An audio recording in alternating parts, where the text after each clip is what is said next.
네, 이어서 보도록 하겠습니다. 이제 오리엔테이션은 마무리하고요. 또 기본적인 것들 쭉 볼게요. 자, 아까 상표법 얘기 말씀을 좀 드렸고요. 그래서 아까 시행령, 시행규칙에서 심사기준이 좀 중요한 부분들이 좀 있다는 거. 그래서 중요한 것들은 다 기본서에 제가 다 넣어놨고, 그래도 좀 중요하지 않은데도 시험에 나온 게 어쩌다 있어요. 진짜 어쩌다. 근데 그런 것들도 한번 살펴볼 수 있게. 근데 이제 특허법하고 중복되는 것들 좀 있고, 약간 절차상. 그래서 그걸 좀 보실 수 있게 그거 좀 나눠드릴 거고. 나중에 이제 우리가 상표법을 공부하시면 이게 뭐 유사하냐 비유사하냐 이런 것들을 많이 하게 되고, 이제 어느 정도 공부하면 이제 여러분들이 어디 가서 상표법 되게 아는 척을 할 수가 있어요.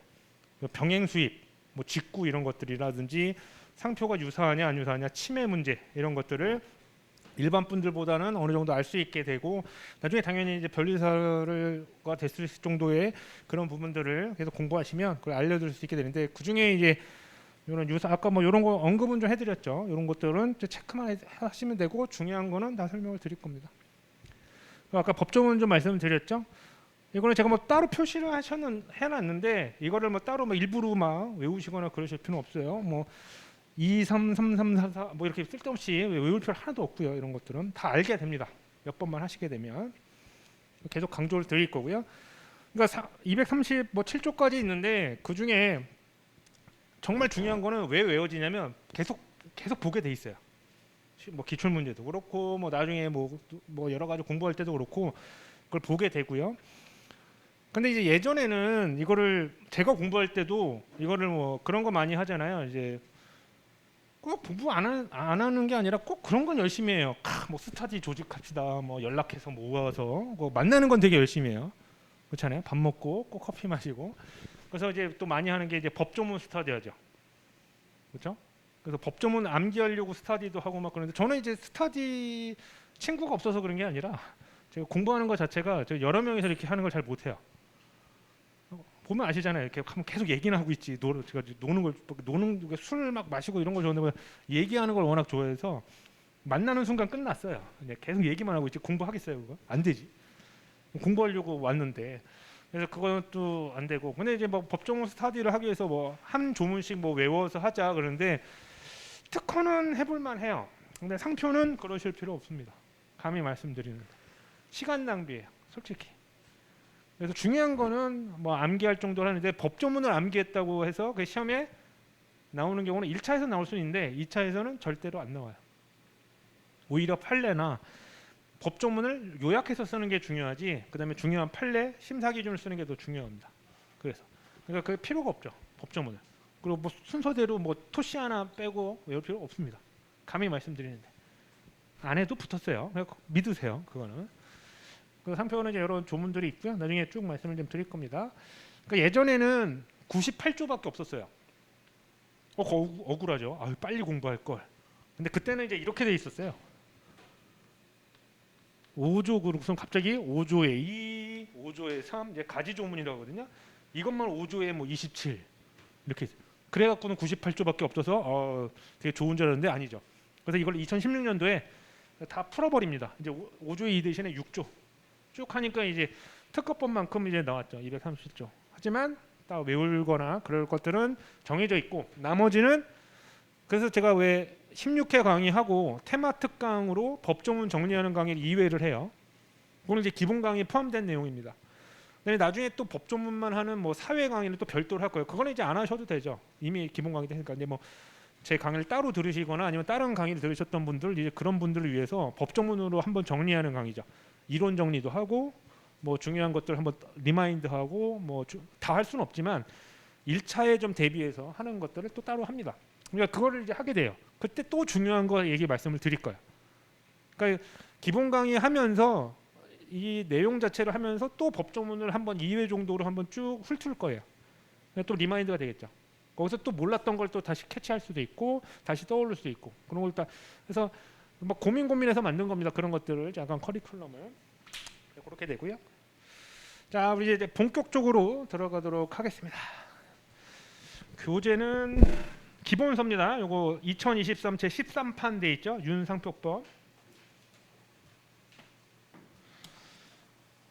맨 처음에 총칙이고요. 2페이지입니다. 머릿말은 정말 심심할 때 한번 읽어보시고요. 도움되는 얘기 하나도 없습니다. 예, 근데 도움은 돼요. 그래도 뭐 했으니까 그래도 한번 읽어주셔야죠. 그러니까 그래도 이 사람이 또 책을 썼네 힘들게. 근데 이제 보시면 알겠지만 이제 맨날 머릿말 살짝씩만 바꿔서 13년 동안 계속 했고. 자, 상표법 총론입니다. 우선 요거 보세요. 우선 이렇게 이제 이론 잡고요. 그다음에 책에 줄치는 거는 제가 같이 할 거예요. 자꾸 저 보지 뭐 얘기 떠들어 내가 줄칠 거야. 예. 엄한데 줄쳐요. 중요하지도 않은 거. 그러니까 중요한 부분 줄치라고 할 거고 키워드도 뭐 가능한 한 잡을 수 있는 말씀을 다 드릴 거니까. 근데 상표법은 왜 상표법일까요? 이름 자체를. 이게 이제 우리 어쩔 수 없어요. 이제 한자어니까. 그렇죠? 상거래에서 사용되는 표시다. 그거죠. 그거를 어떻게 쓰고 또 누가 권리자고 또 어떻게 써야지 또 문제가 없고 또 어떻게 권리자면 또 어떻게 써야지 다른 놈을 어떻게 할 수 있고 이런 걸 뭘로 해요? 법으로 정해야겠다.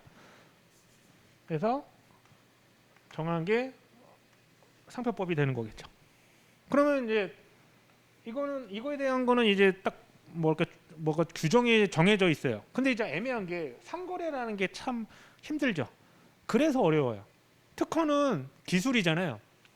그러니까 딱 뭐 특허청에다가 뭘 하고 기술적인 것만 판단을 하면 되고 약간 형식적인 게 되게 많아요.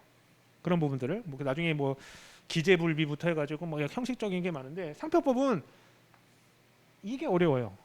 상거래라는 게 자 90년대만 해도 인터넷이 없었어요. 90년대 초반에 96년도부터 인터넷이 나왔고요. 그렇죠?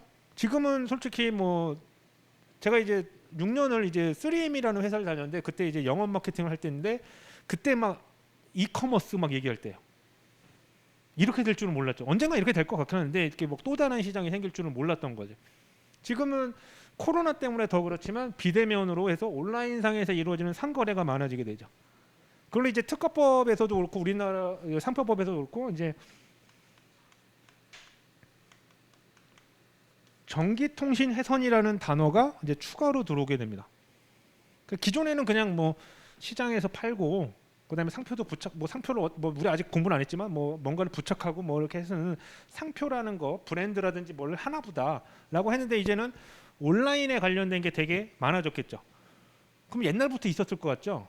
예, 전기통신을 해서 뭐 관련된 어떤 여러 가지 상표에 관한 규정은 다 최근에 개정됐어요. 되게 늦어요. 지금도 이제 또 논란이 되고 있는 게 뭐냐면 이제 요즘에 뭐 가상 공간에 대한 게 있잖아요. 뭐 메타버스 뭐 나오고 막 이러잖아요. 디자인도 많이 이제 이번에 개정이 돼서 반영이 됐어요. 이런 부분들 디자인 법법인데 상표도 전기통신 해선까지는 괜찮아요. 뭐 인터넷이니까 결국. 근데 또 불명확해요. 이거 또 그럼 얘네는 또 어떻게 해야 되느냐 해서 지금 저번 주인가 그냥 뭐 상표법 업계에서도 변리사들이 상표 변리사들만 또 따로 이렇게 하는 게 있거든요. 거기서 이제 가상 공간에 대한 뭐 이런 부분들, 네, 부정경쟁방지법 이런 걸 한번 이렇게 공청회처럼 이렇게 무슨 모임을 했었어요. 이런 것들을 뭐 유튜브로 주로 했지만 그러니까 아직도 반영이 안 된 게 많아요. 되게 늦어요. 그런 부분들. 그러니까 우리 상거래라는 게 이게 또 어려운 거예요. 상거래라는 게 되게 다양하겠구나. 그러니까 표시라는 것 자체도 되게 다양한 판례가 있을 수 있는데 이 상거래도 얼마나 다양하겠어요. 그러다 보니까 판례가 많을 수밖에 없어요. 저거 뭐 특허나 이런 거하고 상대도 안 돼요. 근데 이제 그거는 틀만 잘 잡으시면 거기다가만 잘 꽂아 놓으시면 돼요. 제가 이제 뭐 부담 드리려고 하니까. 근데 우선은 많다는 건 알고 계셔야 돼요. 그렇죠? 대법원 판례. 그 대신 이제 어떤 판례가 중요한지를 알면 그 판례는 당연히 딱 꽂아 놓고 나머지 뭐 또 뭐 특허법원 판례든지 이런 것들은 어떻게 이런 게 있구나. 용어 공부하고 이런 데 써먹자. 자료를 받으시면 한번 읽어보고 자꾸 읽으셔야 돼요. 그래야지 익숙해지잖아요. 그렇죠? 그래서 이제 상표법을 처음에 공부하실 때 너무 자세하게 하고 막 이렇게 해도 안 돼요.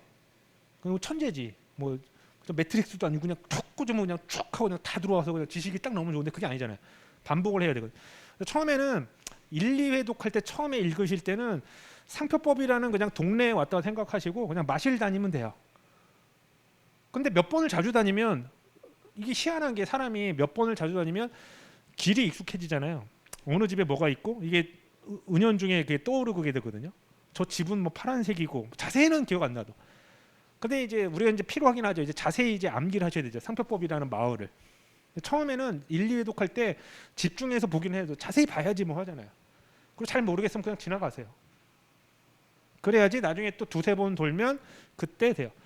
그러니까 이제 이런 게 있죠. 1, 2회독 때 이제 제 강의를 듣고 때는 너무 좀 양도 많고 그러니까 어렵다가 그리고 재미없어. 저 강사 말이 많아. 뭐 2차 얘기만 해. 우선 이제 다른 강의를 들으면 이제 다른 강의가 너무 잘 가르치는 것 같은 거예요. 제가 밑밥을 다 뿌려놨는데 그거를 억울해요. 그런 거는. 그러니까 제일 좋은 거는 딴 강의 듣고 오세요. 그럼 제 강의가 되게 뭐 아주 그냥 대단한 강의처럼 느껴지실 거예요. 왜냐면 다 알아듣겠거든. 그렇죠? 그러니까 그만큼 힘들어요. 그런 게 익숙해지는 게. 그래서 좀 그런 어려운 부분들이 있다는 거. 하지만 뭐 이게 시험에 나오는 거는 좀 정해져 있고요. 판례에 초점을 맞추지 우리가 뭐 아주 전문적인 것들은 실제 실무에서 나중에 하시면 돼요. 딱 시험에 맞게만 나오게 됩니다. 그런 분들. 어쨌든 상거래와 관련이 된 게 있기 때문에 판례가 많을 수밖에 없고 요거 자체도 마찬가지고 뭔지 몰라도 상거래와 관련돼서 뭔가를 표시하는 법률이겠구나. 이게 감이 생기겠죠. 그럼 상거래에서 뭐 관련되는 표시는 이게 처음으로 내가 뭘 만들었어요. 브랜드를. 그럼 뭔가를 처음에 만들면 이게 좀 애매한 게 뭐냐면 뭔가를 처음에 창작을 하거나 뭐 예를 들면 캐릭터를 만드셨어요. 그렇잖아요. 그러면 그런 부분은 저작권이에요. 상표법은 그런 게 중요하지 않아요. 그러니까 우선 이런 개념이 중요해요. 뭔가를 뭐 문자를 내가 만들든 브랜드를 만들었어요. 뭐 삼성, 뭐 갤럭시 이런 단어 있잖아. 그럼 이렇게 생각하시면 돼요. 창작이라는 부분은 저작권에서 보호하는 거고 기능적이면 특허나 외관은 글로 보호되는 거고 상표법에서는 이렇게 생각하시기 제일 좋아요. 그러니까 이런 표현을 써요. 선택의 문제라고. 이 세상에 있는 것 중에 문자나 이런 걸 내가 선택한 것뿐이에요. 그러니까 뭐 창작하거나 이런 게 중요하지 않아요. 내가 선택한 거다. 이게 중요해요. 이거 계속 나오니까 이거를 뭐 내가 창작했거나 이렇게 당연히 뭐 상표를 창작했다고 얘기는 하잖아요. 하지만 우리 상표법에서는 창작한 게 아니라 선택했다고 보통 생각을 하게 됩니다. 이거 잘 기억을 하셔야 돼요. 그럼 창작했잖아요. 그건 저작권으로 보호하면 돼요. 독특하게 모방만 안 했으면 저작권이 있어요. 그다음에 상식으로 저작권은 등록을 안 해도 돼요. 여러분이 이제 뭐 글을 쓰셨잖아요. 제가 뭐 저도 글을 썼어요. 이렇게 막 상표법이란 책을 썼어요. 저작권에 등록한 적, 뭐 저작권위원회에도 등록한 적 없어요. 근데 여러분이 변리사가 되셔가지고 죄송해요, 그냥 지적한 거예요. 그냥 눈에 보여서 뭐 괜히 뭐 짜증나, 저 사람이 날 지적했어 이러지 마시고요.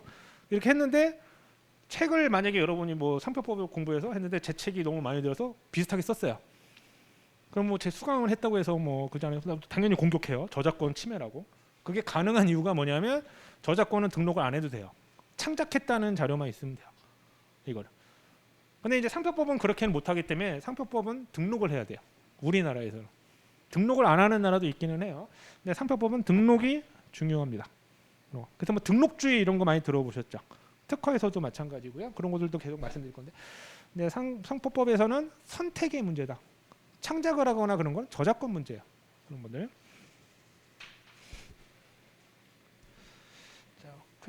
자, 그러면 2페이지 보겠습니다. 교재. 거기 상표 및 상표법 돼 있죠? 그다음에 중요한 이제 각주가 뭔지 아시죠? 뭐 번호 밑에 보시면 말 그대로 다리에 달린 주석이잖아요. 그런 부분들. 중요한 거는 제가 언급을 해드릴 거고 제가 굳이 언급 안 한 것들은 여러분들 공부하시면서 한번 꼭 읽어보세요. 중요한 거는 제가 설명을 다 해드릴 거예요. 아니면 표시만 해놓는지. 중요한 거는 제가 분명히 제가 여기에다가 설명도 하고 막 그런 것들이고 혹시라도 제가 안 읽었다고 하면 안 중요한 게 아니라 그래도 읽어보셔야 돼요. 그다음에 이제 뭐 단순한 기록 표시 이런 거는 당연히 무시하셔도 되고요. 뭐 대법원 뭐 이런 거 뭐 아실 필요 없고. 자, 상표 및 상표법 돼 있죠? 이 페이지에. 자, 거기 상표의 유래 돼 있습니다. 15초 드릴게요. 한번 쭉 읽어보세요. 처음이자 마지막이에요. 다시는 읽지 마세요. 한 번만 딱 읽으시면 돼요. 어려운 내용 없습니다. 자, 읽다가 넷째 줄에 출처만 동그라미 하나만 쳐주시고요. 출처.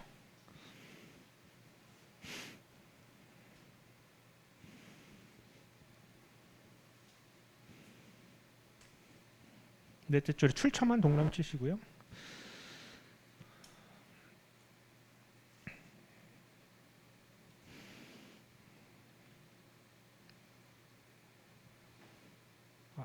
다 읽으셨나요?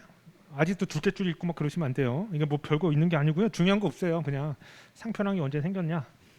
그러니까 옛날에 뭐 그런 얘기 워낙에 유래가 이제 정해져 있는 건 아닌데, 자 만약에 나무 목장이에요. 그러면 막 양을 키워. 그럼 누구네 건지 알아야 되잖아요. 그럼 뭔가 표시를 하겠죠.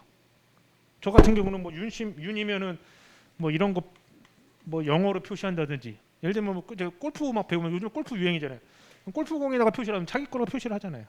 그렇죠? 근데 이렇게 했더니 이제 제 아시는 지인이 야 뭐 호구야? 호구의 약자냐고 막 돈 많이 잃었어요. 그래서 이거 다시는 안 써요. 요즘에 이렇게 써요. 아 짜증나서 HG인데 원래. 그러니까 이런 표시가 누구 거를 나타내잖아요. 그러니까 누구 거를 나타내느냐가 출처예요. 그렇잖아요. 누구의 표시냐. 그걸 이제 용어를 이제 출처라고 표현을 하거나, 아니면 여기는 이제 안 나와 있는데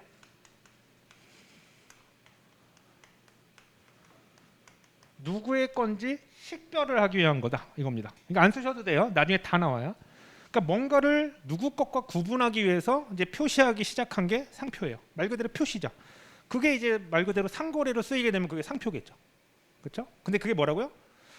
제가 이제 호구래도 이 영어라든지 이런 거는 제가 창작한 것처럼 보이지만 이미 문자라는 건 이 세상에 있는 건데 내가 그냥 선택한 거예요. 그렇죠? 그래서 이런 것 때문에 상표라는 게 생겨났고, 뭐 금일 수도 있고 뭐 옛날 목장일 수도 있고 뭐 그렇게 해요. 이런 게 이제 옛날부터 유래된 거다. 그걸 이제 법률적으로 이제 뭔가 규정을 했겠죠. 그렇죠? 별거 없습니다. 대신 이제 이런 단어들이 이제 자꾸 나오게 돼요. 이런 분들. 그 정도만 보시면 되고요. 그다음에 양가로 2번. 그거는 한번 줄 쭉 쳐놓으시고요. 나중엔 다 지우셔도 돼요.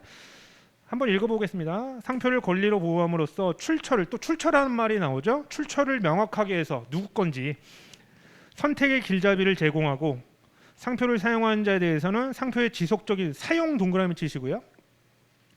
업무상 신용을 얻어, 신용도 동그라미 치시고, 상품 및 상표의 재산적 가치를 높일 수 있도록 상표권의 설정 보호 및 규제에 관하여 규정한 법률이다. 자, 이거를 외우실 필요 없어요. 그냥 이런 개념입니다. 대신 이제 몇 번씩 한번 읽어보면서 처음에만 이런 용어라든지 이렇게 자꾸 익숙해지셔야 돼요. 이런 분들. 자, 그러면 각주 1번 볼게요. 각주 1번. 자, 이제 혹시 브랜드라는 개념하고 좀 틀려지는데, 브랜드는 좀 넓은 개념입니다. 약간 마케팅 쪽이라고 보시면 되고요. 그 중에 상표는 약간 법률적으로 좁게 보는 개념이다 정도만 보시면 돼요. 한번 나중에 읽어보시면 되고요. 그다음에 로마자 2번. 그거는 제가 처음에는 이제 뭐 돼지꼬리 하세요 그러면 지금은 보지 않으셔도 돼요. 보지 않으셔도 나중에 다 뒤에서 배우고 다시 한번 한 1, 2회독 하고 딱 보잖아요. 이걸 뭐 다 아는 건데 뭐지? 이렇게 돼요. 그런 것들이 많아요. 아니면 제가 나중에 또 뭐 하다가 이렇게 보는 경우도 있고. 근데 요거는 이제 다 중복이 되니까 이런 것도 이제 로마자 2번은 돼지꼬리 하시면 됩니다.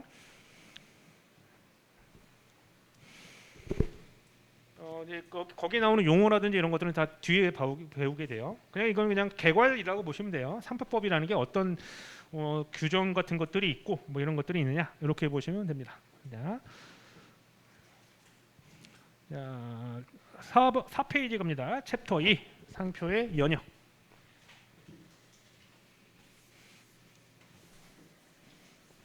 연역이 뭐죠? 뭔가 그 히스토리죠. 말 그대로. 우리나라 상표법은 1908년도 뭐 이렇게 돼 있죠. 줄치지 마세요. 시험에 안 나와요. 뭐 가로치고 몇 년도에 만들어졌을까요? 이 시험에 안 나와요. 그 무슨 초등학생 시험도 아니고. 예. 근데 왜 이렇게 말씀드리냐면 제가 공부할 때 아무도 이 얘기를 안 해줬어요. 강사 중에. 그 어떻게 해요? 외우게 돼요. 얘기를 안 해주니까 우리 또 알잖아요. 이공대생들은 뭔가 빠지면 불안하잖아. 자꾸 해야 돼요. 쓸데없는 짓이에요. 시험에 안 나와요. 절대 안 나와요. 그래서 그냥 이런 게 있구나 정도만 보시고요. 대신 이제 개정이 많이 됩니다. 처음에 만들어졌고 1908년도에 뭐 일제 시대 때 처음 만들어졌겠죠. 뭐 하여튼 우리나라 이게 뭐 하려고 뭔가 체계를 잡으려고 그런 걸로 치면 일제가 많이 해줬는데 일본이 결국엔 지네가 해먹으려고 한 거니까 우리나라가 만약에 일본을 쳐들어갔으면 우리도 그렇게 했을 거예요. 그러니까 뭐 그건 중요하지 않고. 근데 이제 중요한 게 뭐냐면 이제 아까 말씀드린 대로 상거래였잖아요. 이걸 계속 변화한단 말이에요. 아까도 말씀드린 대로 갑자기 없던 인터넷이 생겨났고, 그렇죠? 그 다음에 어플리케이션이라고 해서 우리 앱이라고 하죠. 앱. 자, 앱이란 것도 주고 막 사고 팔 수 있는 상품이잖아요. 자, 90년대 없었어요. 이것도 아마 2000년대 중반에서나 나왔죠. 스마트폰이 나온 게 뭐 얼마 안 됐으니까. 그러니까 이런 게 계속 변화가 된단 말이에요. 그러니까 거기에 맞춰서 법이 개정이 되게 많이 돼요. 그럼 법이 개정이 되면 이제 이런 일이 생기는 거예요.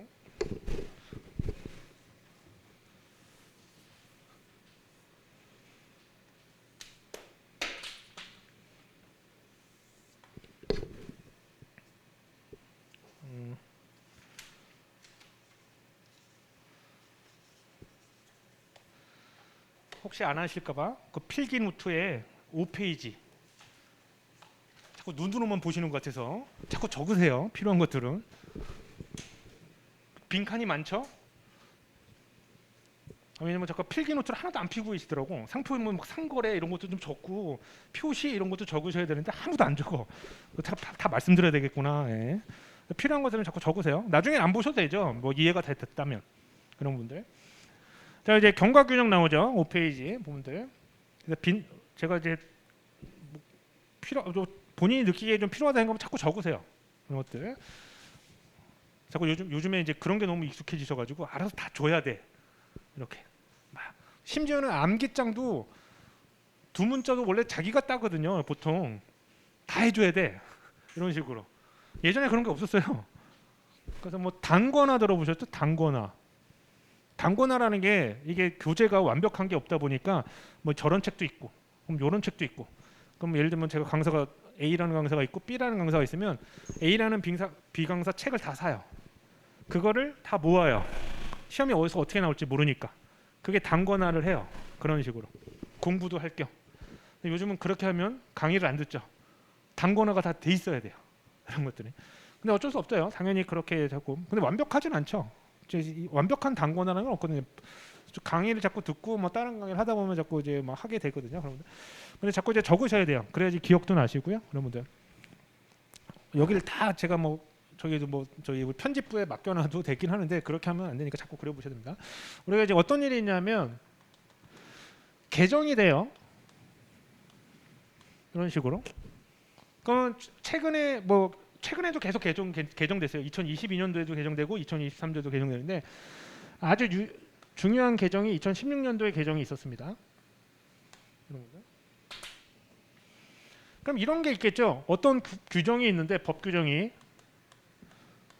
이게 A라고 됐다가 B라고 개정이 됐어요. 그러면 자 만약에 지금 현재 시점이 여기다. 우리가 뭐 2023년이다. 그럼 당연히 지금에서야 뭔가를 하게 되면 당연히 요 규정을 적용하겠죠. B라는 규정을. 그렇죠? 당연한 건데 그럼 우리가 상표에서는 좀 이런 게 중요해요. 나중에 이제 계속 이걸 많이 그릴 건데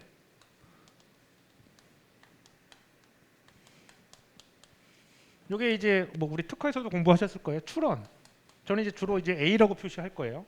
뭐 이렇게도 표시하는 분들도 있죠. 그냥 한자로 출원했다 이거죠. 특허청에 신청한 거. 출원. 그다음에 등록은 이제 최종 등록된 거. 제가 이런 단어를 쓰면 이런 식으로 이제 뭐 파워포인트 자료에서도 이제 주로 이렇게 할 거예요. 그런 것들. 그리고 여러분들도 자꾸 이걸 하셔야 돼요. 왜냐하면 나중에 논술 시험 볼 때 어떤 사실관계를 보고서 이 상표는 몇 년도에 출원됐고 2012년 막 이런 걸 자기가 직접 그려야 돼요. 그 파악을 해야지 뭔 문제를 해석을 할 거 아니에요. 그럼 자기만의 기호를 하셔야 돼요. 당신은 왜 A라고 했어? 나는 싫어. 그냥 난 한글로 쓸 거야. 영어 너무 싫어. 뭐 이러면 잘 안 말려요. 자기가 좋아하는 걸 하면 돼요. 자기만 알아볼 수 있게. 저는 이제 주로 이렇게 서버릇해서 하는 거니까. 그러면 뭐 다 그런 건 아닌데, 자, 이 상표가 만약에 어떤 상표라는 다 A라고 표시했으니까 여기 제가 C라고 할까요? C라는 상표가 있어요. C라는 상표가 요때 출원이 됐어요. 그럼 당연히 B라는 법 규정이 적용되겠죠. 그렇죠? 근데 만약에 D라는 상표가 요때 출원이 됐어요. 그래서 이걸 심사를 해. 그래서 등록 결정이 됐어요. 이렇게. 그러면 얘는 A라는 규정을 적용해야 돼요? 아니면 B라는 규정을 적용해야 돼요? 추론은 요때 했는데 심사를 해서 넘어왔어. 이럴 수 있잖아요. 얼마든지. 이게 2016년 9월 1일 날 개정됐거든요. 중요한 규정이. 2016년 8월 뭐 30일 날 출원했어. 아니 안 돼. 너는 개정했으니까 너는 9월에 해. 뭐 이런 건 안 되잖아요. 아무도 몰라요. 그러면 그런 규정을 어떻게 적용할 거냐 이거죠. 그러면 그거를 이거를 명확하게 적용해야겠다. 그래서 어떤 시간에 지나가는 과정에 따른 규정을 부칙으로 정해놔요. 그러니까 우리가 법 개정이 되면 나중에 법조문도 맨 뒤에 보시면 부칙이 들어요. 우리 뭐 어떤 책을 사면 부록이 있듯이 모든 법률 맨 끝에 부칙이 들어가는데 주로 경과 규정이 들어가요. 이 규정은 개정됐잖아요. 그럼 이 개정 규정은 어떻게 경과 규정을 적용할 거지예요. 그러면 요때 출원했으면 이거 외우시는 게 아니야. 요때 출원했으면 부칙을 그렇게 정하는 거야. 출원을 했는데 이때 심사가 됐다 하더라도 이때 출원했으면 개정 전이니까 A 규정 적용해라. 이렇게 부칙으로 정해놔요. 어떤 규정은 이런 것도 있어요. 출원은 이때 했더라도 심사가 이때 이루어지면 현행법을 적용하라. 이런 규정도 있어요. 약간 예외적이지만. 그거는 개정이 얼마나 많이 됐겠어요. 근데 우리는 알고 있어야 돼요. 나중에 실무에서는. 중요한 거는 외우고 있어야 되고요. 특히 여러분들은 시험에서는 최근 거는 알고 계셔야 돼요. 최근 거. 그래서 지금 2023년이니까 내년에 2023년이니까 2023년도에 개정된 것들은 체크를 해주셔야 돼요. 근데 뭐 되게 많은 것 같아서 중요한 것만 하시면 돼요. 뭐 쓸데없는 절차나 이런 걸 안 하셔도 되고 그런 거는 제가 알려드릴 거예요. 한 3년 정도. 그럼 이게 경과 규정이 원래 시험에 잘 안 나와요. 이게 어떨 땐 하냐 그러는데 근데 시험에 나온 게 몇 번 있어요. 1차에서는 안 나와야 정상인데 왜 그러냐면 우리가 나중에 2023년도 2월에 시험 본다 그러면 거기에 딱 규정이 이렇게 돼 있어요. 이번 60회 시험은 2023년 2월 기준으로 공포만 되고 시행 안 된 건 적용 안 하고 시행된 경우에만 적용된다 이렇게 돼 있어요. 그럼 경과 규정은 필요한 게 아니거든요. 시행된 규정만 하면 돼요.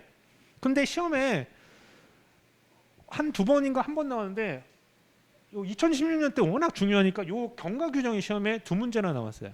그렇게 어려운 건 아니고. 근데 1차에서는 거의 안 나온다고 보시면 돼요.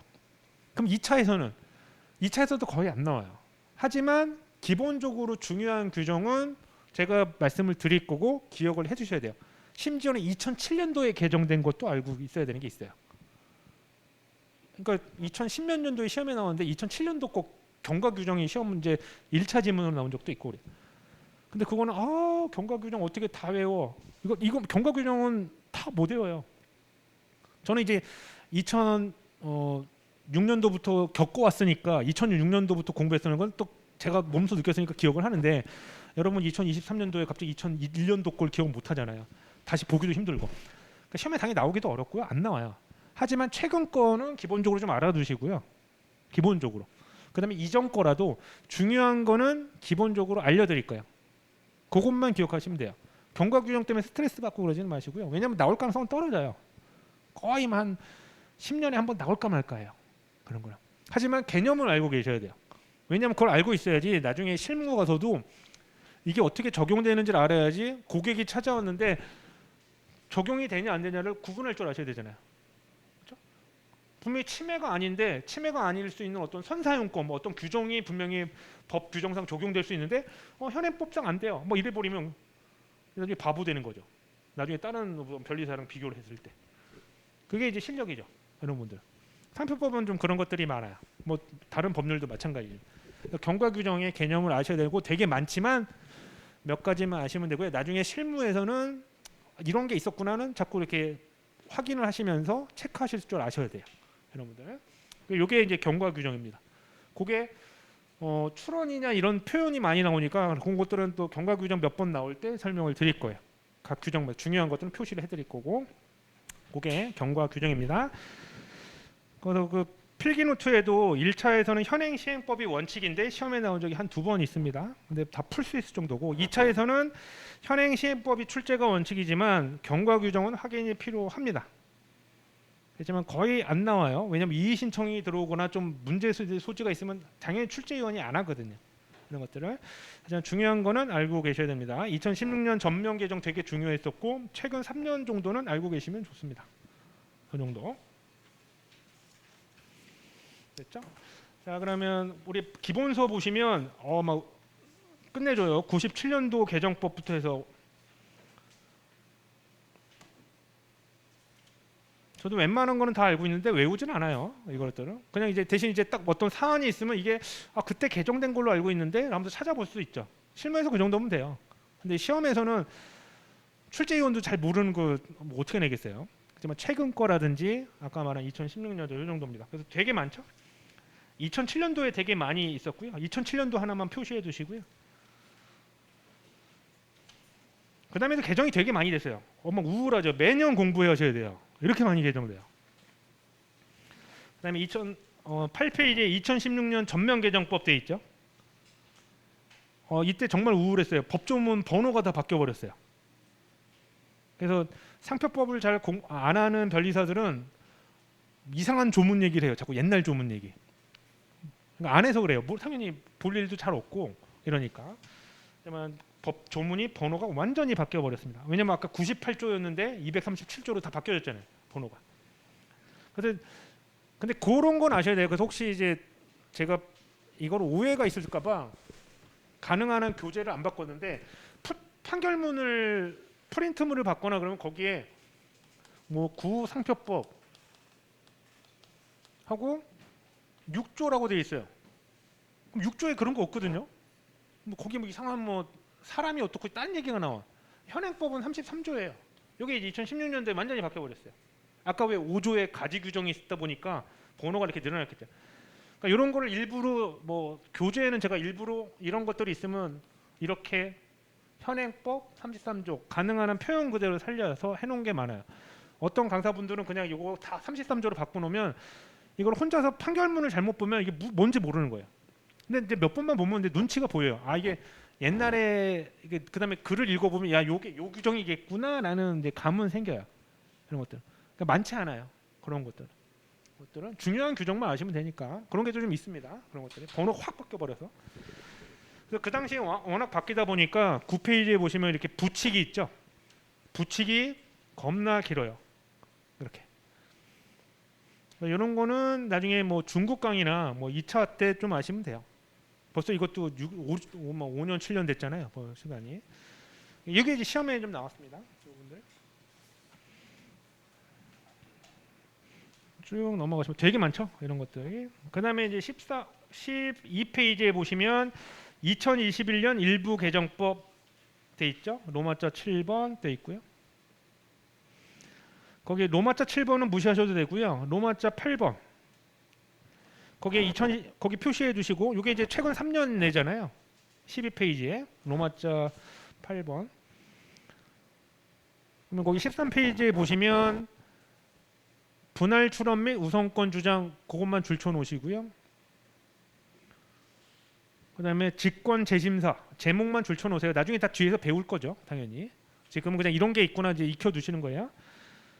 그다음에 그 3번 법정 통상 사용권 줄쳐 놓으시고 가로 치시고요. 이건 이제 통상 사용권이 우리 상표법에는 몇 개 없어요.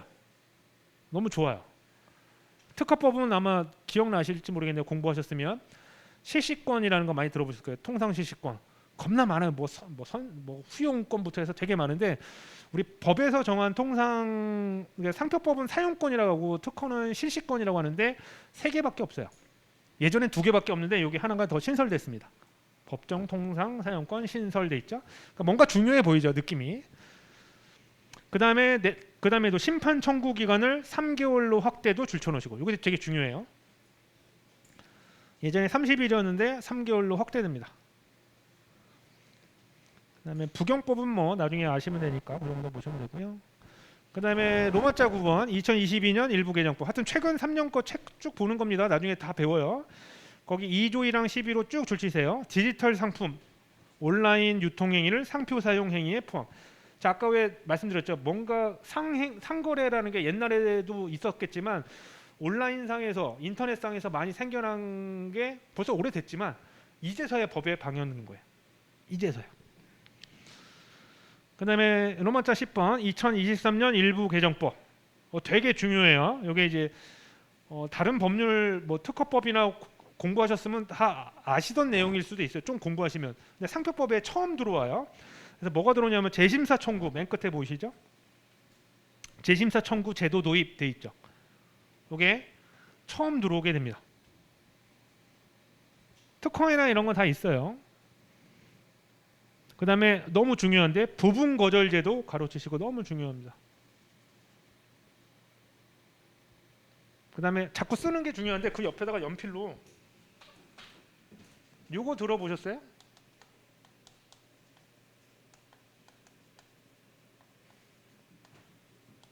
출원일체의 원칙. 이게 뭐냐면 출원이 되면 그러면 여기 뭐 예를 들면 뭐 A, B, C라는 구성이 있었어요. 그럼 한 번 출원이 되면 얘네는 무조건 한 덩어리로 움직인다. 그래서 예를 들면 요것만 문제가 있다. 그래도 전체가 다 문제가 있는 걸로 봐요. 뭔가 조치를 하죠. A만 뭐 드러내거나 이러죠. 그게 원칙이었는데 바뀌었습니다. 너무 중요해요. 처음 바뀌었어요. 내년부터 나옵니다. 근데 이게 2월 4일 시행이잖아요. 아마 2월 말일 날 시험 볼 거예요. 아마 여러분들 보통 그랬으니까 그럼 당연히 시행법이겠죠.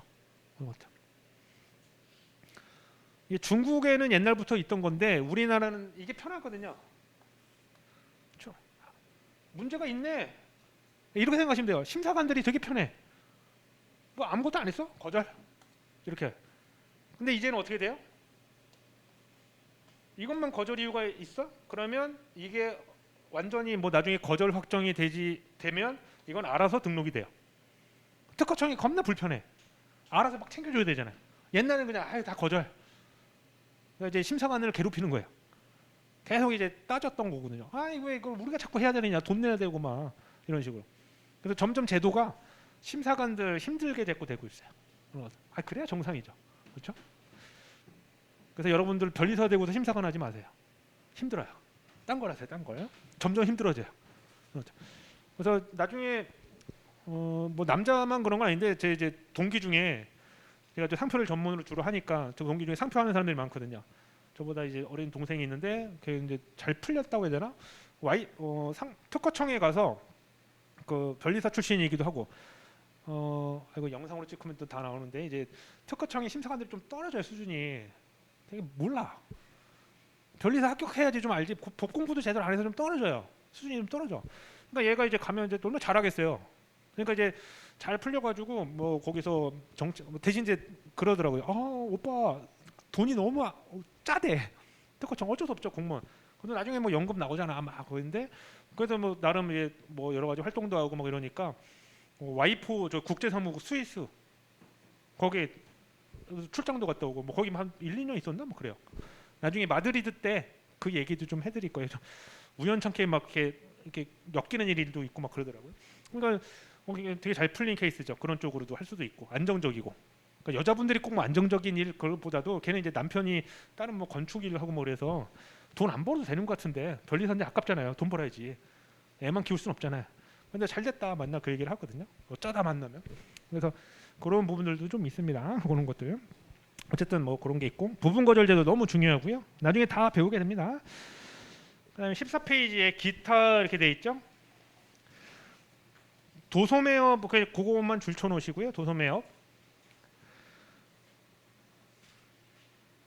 그다음에 나머지는 그냥 눈으로만 보시면 됩니다. 나머지 중요한 거는 또 더 있는데 그런 거는 이제 중요한 규정에서 제가 표시를 해드릴 거고.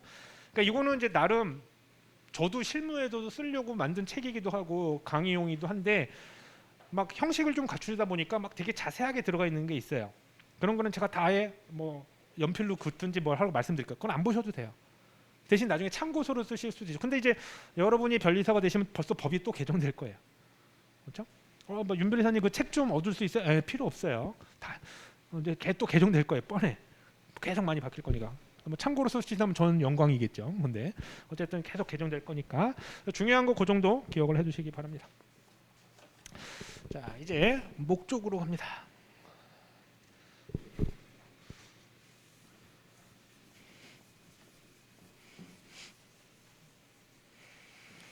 이제 강의를 하면서 좀 세부적인 거 설명하면 조금 막 되게 이게 아까 말씀드렸죠. 정리가 잘 안 되는 것처럼 느껴져요. 그래서 중간중간에 내가 위치가 어딘지 자꾸 알려드릴 거예요.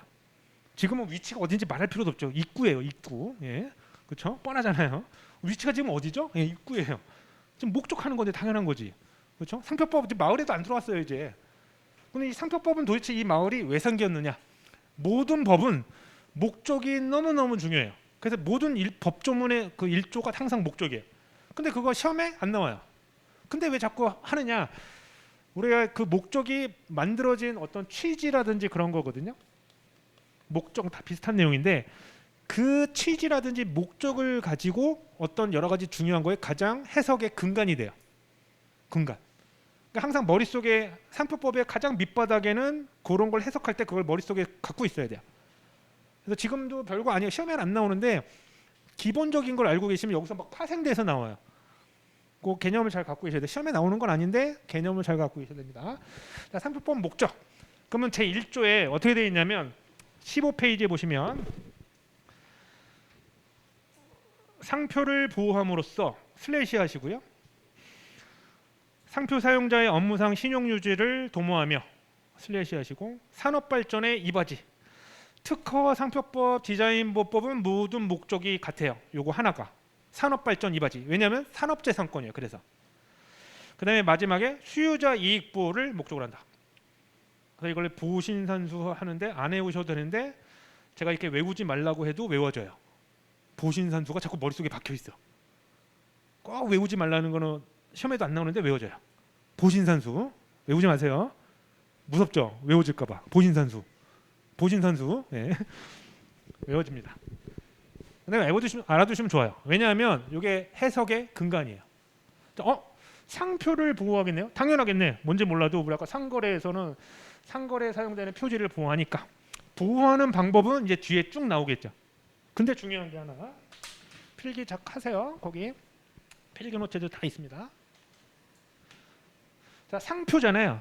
그럼 상표라는 건 아까 말씀대로 문자일 수도 있고 브랜드니까 자세한 것도 뒤에 나오지만 기호일 수도 있고 막 문자도 있는데 이거를 이제 나중에 공부하실 때 우리 표장이라고 해요. 표장. 뭔가 표시하고 장식이 된 거예요. 그걸 표장이라고 합니다. 뭐 한자까지 외우실 필요도 없고 표장. 그럼 표장을 보호하느냐? 아니에요. 아까 표장은 선택이잖아요. 선택을 하고 나서 거기에서 발휘되는 기능을 보호하게 됩니다.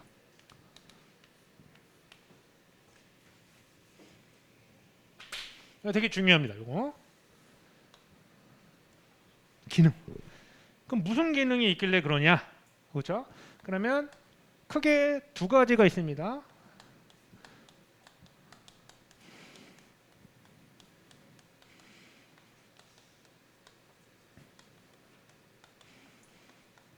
이렇게 됩니다. 근데 이 단어 어디서 봤죠? 기억이 안 나시나요? 아까 맨 처음에 했죠. 상표법이 왜 만들어졌느냐? 다른 거가 구별해서 목장에서 양 잃어버릴까 봐 뭔가를 하잖아요. 이게 내 거야. 구별하기 위한 거. 그거를 멋있는 말로 자타, 내 거랑 타인의 것과 구별할 수 있는 기능. 자타 식별이라고 표현을 해요. 아니면 식별이라고 표현을 하고요. 그 다음에 나중에 법 나오니까 또 참고로 옛날에는 특별 현저성이라고도 표현을 했습니다. 옛날 표현이에요. 그래서 왜 이런 걸 알려드리냐면 판례가 옛날 것도 계속 있을 거 아니에요. 그럼 나중에 특별 현저성이라는 표현이 많이 보셔요. 그러면 그럼 이 판례는 이 순간에는 이걸 써야 되나? 그게 아니라 옛날에는 자타식별력이라는 용어 대신에 이걸 쓴 것뿐이에요. 90년대 그때 초인가 그때 개정이 됐어요. 그러니까 이제 앞으로 특별 현저성은 그냥 자타식별이라는 개념이고 용어는 이걸로 쓰시면 돼요. 근데 이제 저도 이제 일부러 특별 현저성이라는 표현을 일부러 바꾸진 않았어요. 판례를 그대로 옮길 때. 대신 특별 현저성이라 꼭 써야 돼. 외우시면 안 돼요. 자타식별이에요. 구별하는. 그 다음에 자타식별이 되다 보니까 이게 누구네 건지 보여주게 됩니다. 이 상표를. 근데 이제 우리가 유명한 상표는 딱 보면 알잖아요. 삼성 건지. 근데 유명하진 않지만 그냥 뭔가 브랜드가 붙어 있어. 그러면 누구네 건지 모르겠는데 뭐 상표인가 보다 이렇게 감이 있잖아요. 뭔가 구별이 되고 여러 개가 상표가 있으면 같은 제품이라도 쫙 있으면 그죠? 편의점 가면 나중에 여러분들 편의점 가시면 한 대신 CCTV에 찍히면 안 되는데 상표를 공부하시면 이제 거기 다 상표잖아요. 상표법의 그 낙원이에요. 공부할 수 있는 거. 뭐 따로 할 필요가 없어요. 아 이거는 자타식별 뭐 법조문 막 이렇게 돼요. 이걸 하시게 되면 대신 이제 CCTV에 찍히면 이제 제가 책임을 안 져요. 이거 윤별이사가 시킨 적 없어요. 나중에 연습은 할 수 있어요. 그래서 그게 딱 되는 이유가 뭐냐면 뭔가 구별이 되고 누구네 건지는 느껴지죠. 근데 너무 유명하면 이게 삼성 건지 LG 건지 아는데 유명하진 않아도 뭔가 구별이 되죠. 구별되니까 뭔가 출처를 나타낸다고 표현을 해요. 누구네 건지는 몰라도. 그래서 이런 표현을 써요. 누구네 것인지는 모르겠지만 뭔가를 나타내는 것 같다. 누구네 건 것 같다. 그래서 익명의 추상적인 출처 표시여도 돼요. 그게 시작이에요. 근데 유명하면 구체적인 걸 알겠죠. 이게 삼성 건지 LG 건지. 근데 꼭 유명하지 않아도 어쨌든 익명의 추상적이어도 보호할 수 있게 됩니다. 처음에 만들어지면 그걸 등록을 해놓으면 나만의 권리가 생기거든요. 이 두 가지 기능을 보호하게 됩니다. 되게 중요해요. 이 용어는. 왜냐하면 이게 나중에 2조이랑 1호에 1, 2호의 법 규정에 다 있는 내용이에요. 이게 다 숨어져 있어요. 그 상표는 그 눈에 보이는 뭐 문자나 색상 이걸 보호하는 게 아니라 그 상표 안에 있는 그 왜 이게 옛날 뭐 드라마에 나오잖아요. 이 안에 너 있다. 이 안에 뭐가 있어요? 기능이 있다. 뭐가 있죠? 두 가지? 자타식별 기능, 출처 표시 기능. 이 두 가지가 있어요. 이걸 보호하는 거지 저를 좋아하실 필요 없어요. 기능을 보호하세요. 기능을 보호하는 거예요. 아셨죠? 되게 중요해요. 이게 상표는 그거예요. 그 선택의 문제인데 문자 이런 건 선택한 건데 거기서 발휘되는 요 두 가지를 보호하는 거다. 그러니까 이걸 선택하다 보니까 너네가 다른 상표랑 뭐 다른 어떤 애들이랑 구별이 되네. 근데 자 구별은 됐어요. 근데 이제 아까 보면 삼성이나 LG 거는 딱 보면 구별되잖아요. 뭐 저 같은 사람은 이건 뭐예요? 그냥 호구가 되는 거고. 그렇잖아요. 유명해지면 또 이제 유명한 상표가 되겠죠. 호구 상표 뭐 해가지고. 근데 그게 어떻게 유명해질까요? 유명해지는 게 어떻게 유명해져요? 우리가 보통 상표라는 게 잘 생각해 보시면 광고를 하겠죠. 광고도 하고 막 팔리고 입소문 나고 인스타그램에 올리고 저도 막 블로그도 막 여러 개 쓰고 막 그러거든요. 우리 업계도 지금 막 난리예요. 막 경쟁이니까 어떤 사무소는 만약에 마케팅만 하는 업계도 있고 마케팅 뭐 이런 거 있잖아요. 인스타그램 뭐 블로그 해서 뭐 1억을 쓴다는 얘기도 있고 막 그래요. 정확히는 모르겠어. 되니까 돈이 되니까 저도 해요. 근데 그럴 돈이 없어서 저는 이제 제가 다 써요. 물론 돈을 좀 맡기기도 하죠. 저도 이제 맡기고 하나는 제가 직접 쓰고 두 개는 이제 쓰기도 하고 막 이러는데 그거는 일종의 광고예요. 온라인 광고 중에 하나가 이제 네이버를 활용하고 그럼 이게 뭐냐면 이 기능은 생기긴 했지만 이거를 더 막 높이게 하는 게 뭐냐면 신용이 생기게 돼요. 근데 신용은 저절로 안 생겨요. 뭐를 해야 되느냐? 광고 뭐 이런 거 하는데 그걸 한마디로 뭐라고 하냐면 사용이라고 해요. 특허에서 왜 우리 실시라는 표현 들어보셨을까요? 실시. 근데 특허는 실시라고 해서 규정을 하고 있어요. 상표법은 사용이라고 규정해요. 근데 여러분들이 실수하는 것 중에 하나가 뭐냐면 상표법 시험인데 거기다 실시라고 쓰시는 분이 있어요. 그래서 아까 왜 그랬죠? 특허는 통상 실시권 이렇게 표현했는데 상표는 통상 사용권.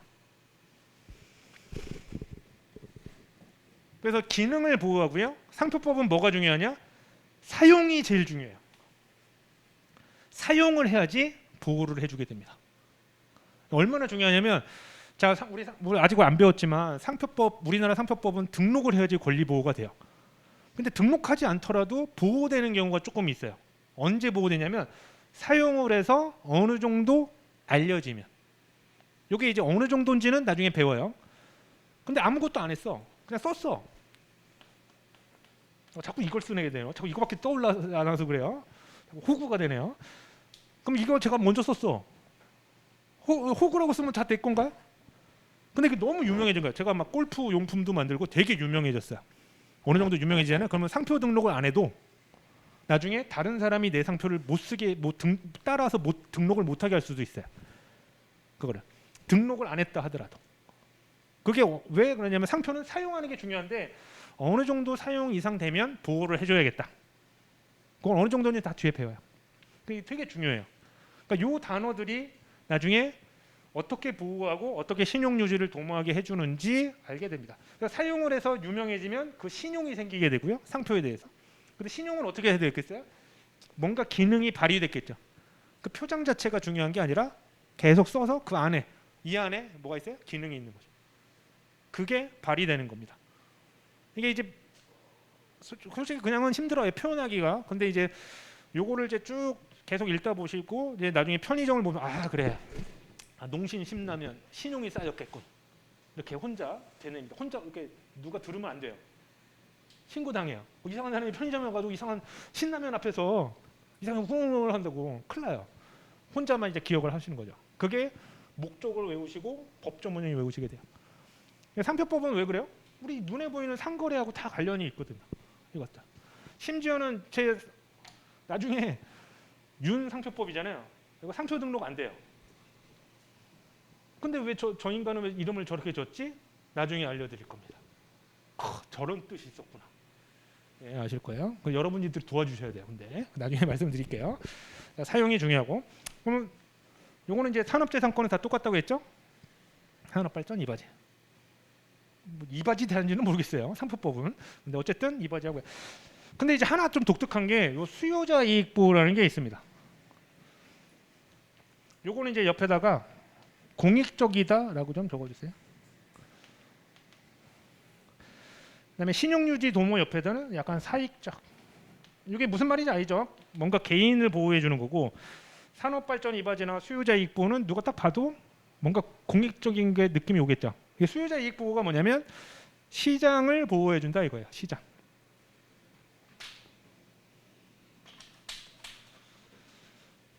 이건 시험에 나올 것도 아닌데 이게 다 모든 해석에 담겨져 있어요. 되게 재밌는 게. 뭐 예를 들면 그냥 듣기만 하세요. 요즘에 최근에 특허나 디자인이 개정이 돼서 침해를 하게 되면 반의사 불벌죄 뭐 이런 거 배우셨을 거예요. 만약에 누가 고소를 했어요.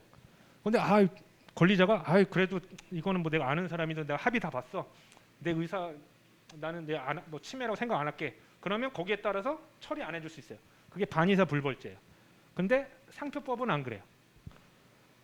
내가 권리자인데 왜 그런 거 아시죠? 왜 뉴스에 막 짝퉁이라고 막 하잖아요. 그럼 권리자가 막 찾아낸 게 아니거든요. 경찰서나 뭐 특허청에 사법경찰 수사대가 있어요. 그럼 걔네들이 조사해. 해가지고 상표권 침해야 막 이렇게 해요. 상표권자가 원한 게 아니래도. 그래서 고소를 하면 이게 비친고죄예요.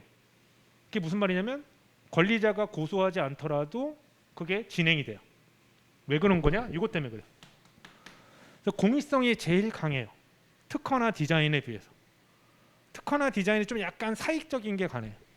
산업발전 이바지까지는 공익적인데 산업발전 이바지하고 당연히 하겠죠. 뭐 지네가 돈 벌려고 그런 거고. 근데 상표는 시장을 교란을 하거나 그런 걸 막기 위해서 공익적인 게 강합니다. 그래서 이게 하나가 더 들어간 거예요. 그래서 판례에서도 하나가 더 추가됩니다. 그래서 부정경쟁 방지를 목적으로 한다. 이렇게 됩니다. 이것도 약간 공익적인 게 강해요. 그래서 이것도 적어 놓으시고요. 뭐 제가 그 필기노트에 다 있죠. 그다음에 나중에 한 번 더 몇 번 할 건데 이거 경쟁 표시해 주세요. 경쟁이라는 단어가 나오면 상품에 상표를 부착해서 사용한 거, 사용이 중요해요. 사용한 거를 말합니다. 경쟁이라는 단어가 나오면. 이런 정도는 뜻을 알고 계셔야지 나중에 뭐 이런 걸 확인하는 기출문제도 나온 적이 있어요. 근데 이런 걸 정확하게 알려주지 않으니까 모르죠. 나중에 기출문제 딱 보는 순간 여러분들은 쉽게 풀 수가 있어요. 1차에서 나온 건데. 경쟁이라는 단어가. 그러면 우리 아까 왜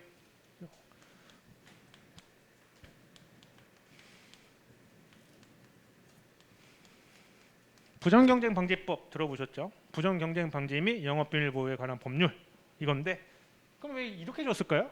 부정방지법이라고 해도 되잖아요. 아니면 부정행위방지법 이렇게 되는데 왜 부정경쟁방지법이?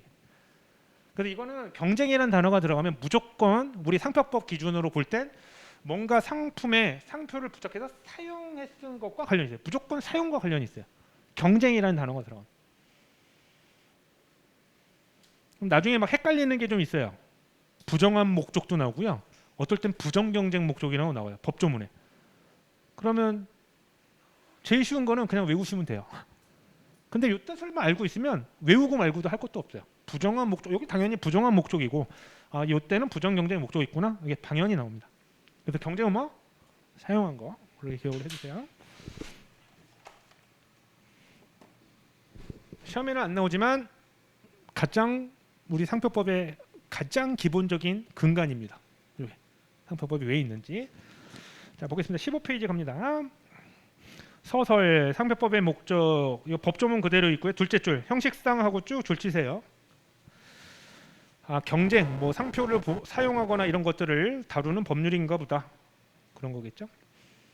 그 경쟁하고 다투는 그런 관련된 거를 질서를 유지하기 법률인가 보다. 외우시거나 그러실 필요 없습니다. 제가 외우실 때는 나중에 암기장도 드릴 거고 암기장 외에도 제가 강조 드릴 거예요. 제가 무조건 외우세요. 그런 거는 1, 2차가 다 나온다는 얘기예요. 이런 것들은. 그다음에 2번 상표법 목적의 개관. 자, 양가로 1번 사익적 목적. 상표권자 입장이겠죠? 뭐 줄만 쳐놓으시고요. 시험에 뭐 나오거나 그런 건 아닌데 그냥 가볍게. 그다음에 양가로 2번 공익상 목적입니다.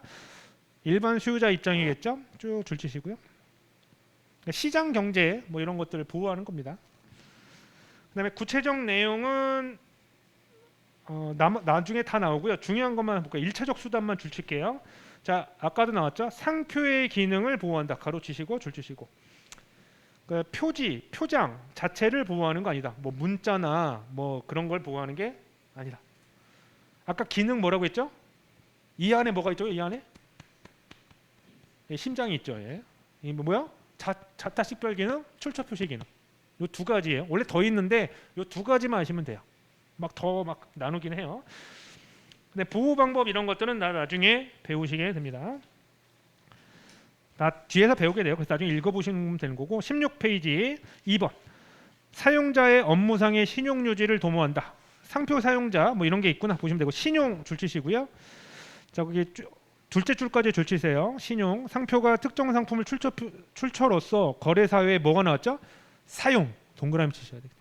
그러니까 저절로 신용이라는 게 생겨나지 않는다고. 상표에 이게 누구 건지 유명해지는 건지 그건 저절로 되는 게 아니라 뭐 사용으로서 이루어진다. 그다음에 이미 형성된 신용을 보호하기도 하고요. 향후에 발생할 수도 있는 신용 가능성을 보호한다. 어떻게 보호하냐면 등록받으면 돼요. 등록받으면 우리가 아직 광고 안 했어도 등록받을 수 있잖아요. 그럼 사용한 게 아니지만 권리를 주는 거예요. 대신 너 써야 돼 라고 제재를 둡니다. 나중에. 상표는 사용이 너무너무 중요해요. 상표법은. 그래서 특허는 그런 게 없어요. 특허 만약에 등록했어요. 근데 뭐 물건을 안 만들어. 근데 뭐 취소시키나요? 그런 거 없어요. 근데 상표는 등록했어요. 근데 3년 동안 안 쓰고 있어. 그럼 불사용 취소될 수가 있어요. 왜? 기능을 보호하라고 사용하라고 등록시켜놨더니 장래의 사용 가능성을. 그랬더니 사용 안 하고 있어요. 그러면 대부분의 나라에 다 있는 거예요. 불사용 취소를 시킬 수가 있어요. 그러니까 상표는 뭐가 중요해요? 사용이 너무 중요합니다. 아주 중요해요. 그 다음에 둘째 줄 상표는 오랫동안 널리 사용하면 할수록 상표가 유명해진다. 그 정도만 하시고요. 유명해지면 하여튼 보호 가능성이 높아지게 됩니다. 그 다음에 내용은 읽어보실 필요 없고요. 3번 산업발전 이바지고 4번 수요자 이익 보호겠죠. 그것도 나중에 공부 다 끝에까지 다 보시면 그냥 이런 게 있구나 이렇게 돼요. 내용 보실 필요 없고. 그 다음에 부정경쟁 방지 5번 요 정도만 추가로 나온 판례니까 그렇다고 뭐 판례라고 해서 시험에 나오거나 그런 건 아니고요. 부정경쟁 행위는 뭐 쭉 주시고요. 뭐 출처에 대한 혼동, 수요자에 대한 기만 행위 다 뒤에 배우게 되는데 판례는 부정경쟁 방지가 상표법의 한 목적이다. 경쟁은 뭐라고요? 상표를 어떤 상품에 사용하는 거. 그걸 나쁘게 사용했나 보죠. 그렇죠? 부정경쟁. 그걸 막는 법률이 부정경쟁 방지법입니다. 나중에 또 할 건데 그럼 부정경쟁 방지법이라는 얘기를 왜 자꾸 제가 할까요?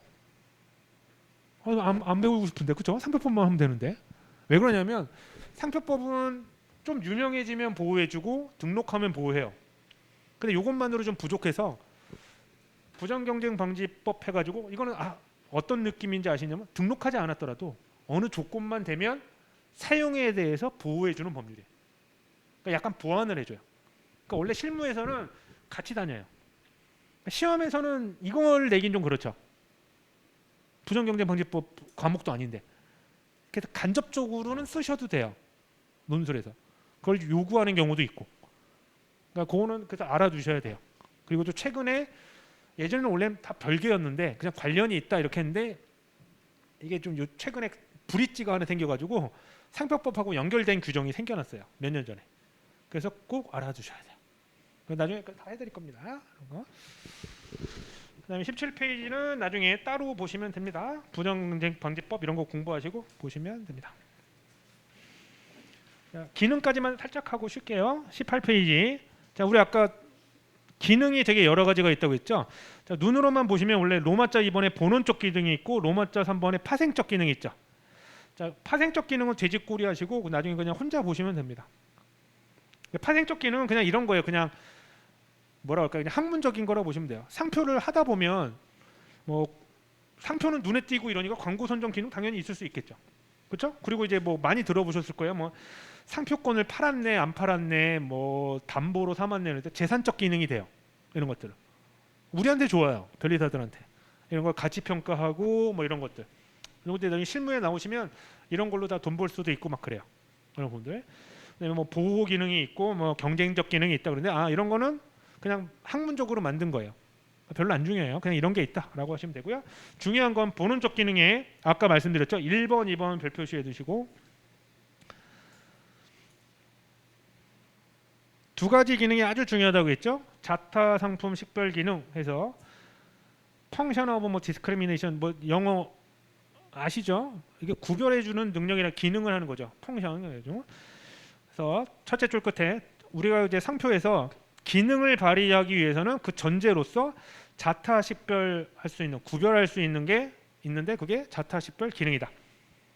그다음에 그 구별이 될 수 있으면 그다음에 출처 표시 기능 누구네 건지 그래서 누구네 건지 정확히 몰라도 쭉 줄치세요. 동일한 상표를 부착한 상품은 항상 누구네 동일한 출처에서 나온 상품이겠구나 라고 하는데 둘째 줄 밑에 보시면 상품의 출처는 익명의 존재로서 추상적 출처에 불과해도 돼요.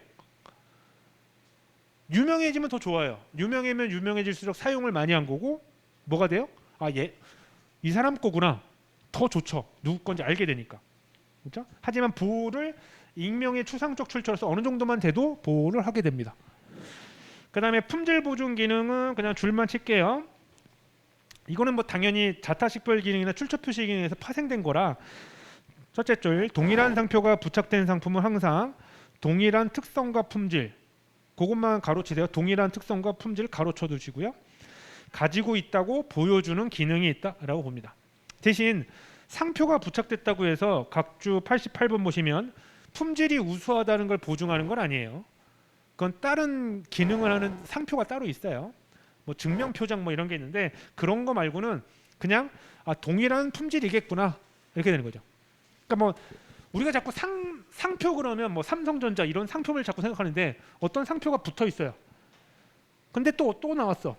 그러면 이런 상표하고 똑같은 품질의 제품이겠구나 이렇게 예상할 수 있는 거지 우수하다는 건 나타내는 건 아니잖아요. 그냥 그러니까 동일한 출처와 동일한 품질 정도를 나타낸다. 근데 이거는 다 어디서 나왔냐? 자타 식별 기능, 출처 표시 기능에서 그냥 파생된 것뿐입니다. 그래서 중요한 건 이 두 가지. 그리고 왜 자꾸 강조하냐면 요 용어는 계속 나와요. 요거. 네. 근데 상표는 뭘 보호한다고요? 이 안에 있다. 자타 식별 기능, 출처 표시 기능. 뭐 없어요 여기 저는. 자타 식별 기능, 출처 표시 기능. 요거 꼭 기억하셔야 돼요. 자, 그 정도로 보고요. 자, 요거 이제 맛배기고요. 조금 쉬었다가 본격적으로 우리 정의 규정 들어가도록 하겠습니다.